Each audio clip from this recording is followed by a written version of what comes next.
नागपुर में बीती रात हुई हिंसा में डीसीपी निकेतन घायल हो गए। दंगाइयों की भीड़ आई और जम करके हिंसा और आगजनी हुई। इस हिंसा को डीसीपी निकेतन ने अपनी आंखों से देखा। उन्होंने कल रात का सच बताया। उन्होंने बताया किस तरह से 100 से ज्यादा लोगों की भीड़ आई। दंगाइयों के हाथ में पेट्रोल बम थे। दंगाई आग लगाने चाहते थे और इतना ही नहीं, दंगाइयों ने डीसीपी निकेतन के हाथ को कुल्हाड़ी से काटने की भी कोशिश की। क्या हुआ था कल, खुद अब डीसीपी निकेतन से सुनिए। देखिए, कल नागपुर में एक बड़ी कायदा और सुव्यवस्था की परिस्थिति निर्माण हुई थी। उसमें क्राउड बहुत बड़े पैमाने पे जमा हुआ था। उसके बाद पत्थरबाजी हुई, बहुत सारी गाड़ियों की भी तोड़फोड़ उसमें दिखाई दे रही है। बहुत सारे सीसीटीवी फुटेज भी हमारे पास अवेलेबल है, जिसमें कुछ असामाजिक तत्व हाथ में शस्त्र वगैरह लेके भी घूमते हुए नजर आ रहे हैं। लेकिन कल ये पूरी परिस्थिति नियंत्रण करने के लिए नागपुर शहर के CP sir Ravindra single sir खुद ग्राउंड पे वहाँ पे अवेलेबल थी। हमारी डिफरेंट टीम्स भी थी वहाँ पे।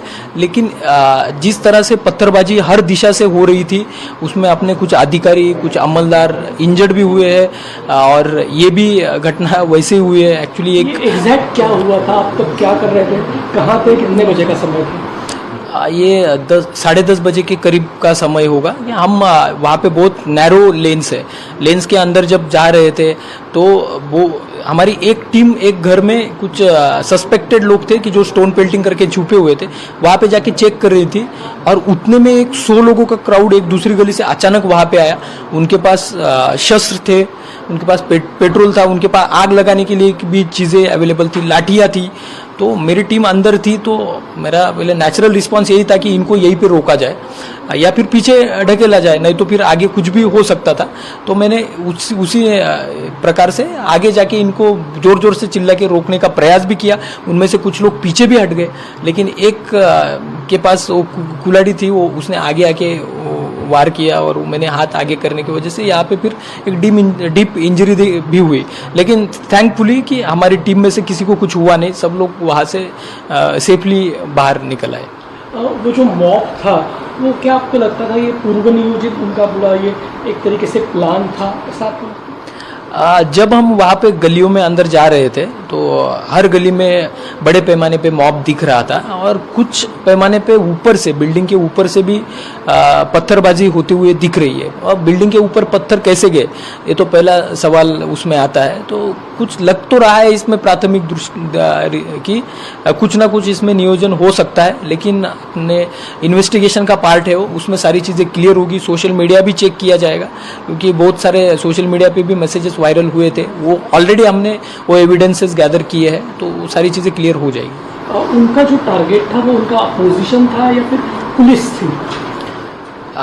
तो जनरली जब मॉब इकट्ठा होता है तो उनका एक सामने कोई मॉब हो वो टारगेट रहता है। लेकिन कल का जो दिख रहा था उसमें ऐसा लग रहा है कि उनका थोड़ा वैंडलिज्म किया उन्होंने, गाड़ियाँ तोड़फोड़ की, और उसमें जो असामाजिक तत्व थे वो पुलिस को भी टारगेट कर रहे थे।